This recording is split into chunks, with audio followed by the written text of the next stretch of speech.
the connection of the implant matters. We can get into the intricacies of measurements of degrees of the connection, but we use an implant here that has a connection that is very tight fitting and no bacteria can get in there. The problem that patients have had where, oh, I've had implants and my brother has implants and they've had nothing but problems with them. They've come out, they has to get them replaced all the time. It's bacterial contamination, just like anything else.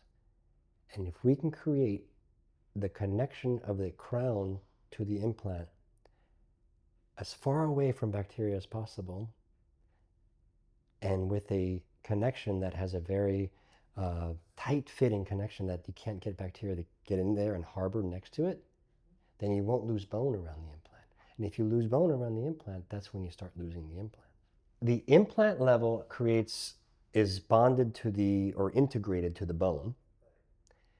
Then you have a connection that fits inside of that implant, and then you create a crown.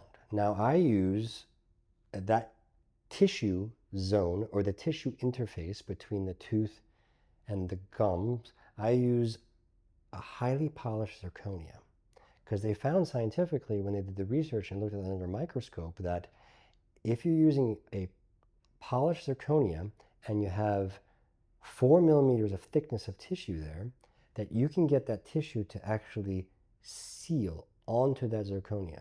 So much so that they've done the research that when they removed it, they found tissue still stuck onto the crown. So now we're creating a bacterial seal around the tooth so the bacteria can't go down and infect the implant.